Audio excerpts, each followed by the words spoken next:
கடிதம். அன்புள்ள கலாம் ஐயாவிற்கு வணக்கம். நான் சென்னை நகரில் உள்ள ஒரு பள்ளியில் 8ஆம் வகுப்பு படிக்கும் மாணவன்.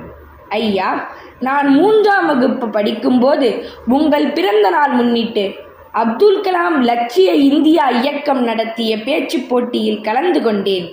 அப்போது எனக்கு உங்களை பற்றி என் அம்மா சொல்லிக் கொடுத்தாங்க. புத்தகங்கள், சொற்பொழிவுகள், ஆசிரியர்கள் சொல்கிற கதைகள் மூலம் நான் உங்களை மனதில் எப்போதும் நெருக்கமாக உணர்கிறேன் ஐயா. எனக்கு பிடித்த எண்ணம் நான் மட்டுமல்ல, என் சுற்றி உள்ளவங்களையும் முன்னேற்ற வேண்டும்.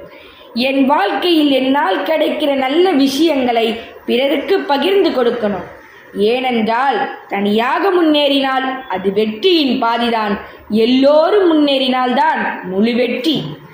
என்னோட இன்னொரு எண்ணம் சுற்றுச்சூழலை பாதுகாக்கும் பழக்கம் வளர்த்தல். பள்ளி வளாகத்தில் சிறிய தோட்டம் அமைத்து நாங்கள் எல்லோரும் சேர்ந்து மரங்கள் நட்டோம். நண்பர்களிடம் பிளாஸ்டிக் குறைப்பது, நீர் சேமிப்பது பற்றி பேச ஆரம்பித்தேன்.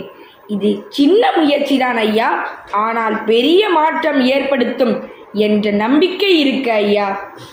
ஐயா, இன்னொரு முக்கிய எண்ணம், தொழில்நுட்பத்தை நல்லதுக்காக மட்டுமே பயன்படுத்த வேண்டும். சிலர் அதை வீணாக நேரம் கழிப்பதற்காக தவறான விஷயங்களுக்காக பயன்படுத்துகிறார்கள். நான் என் நண்பர்களுடன் சேர்ந்து டெக் ஃபார் குட் என்ற ஒரு சிறிய குழுவை உருவாக்கி அதில் அறிவியல் சோதனைகள், கல்வி, விளையாட்டுக்கள், ஆராய்ச்சி வேலைகள் செய்வதற்கு முயற்சி செய்கிறோம் ஐயா. இந்த எல்லா எண்ணங்களும் உங்களிடம் இருந்து வந்த உந்துதலின் பலன்தான். உங்கள் புத்தகங்களில் படித்த கதைகள், உங்கள் உரைகளில் கேட்ட வார்த்தைகள் எனக்கு புதிய திசை காட்டியது ஐயா.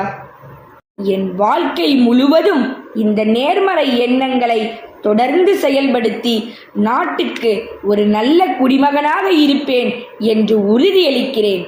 நீங்கள் எங்களுக்கு விதைத்த சிந்தனை விதைகள் நிச்சயமாக நாளைய இந்தியாவை மலரச் செய்யும் என்று நம்புகிறேன் ஐயா. நம்பிக்கையுடன் உங்கள் மாணவன் MS வருண்ராஜ்.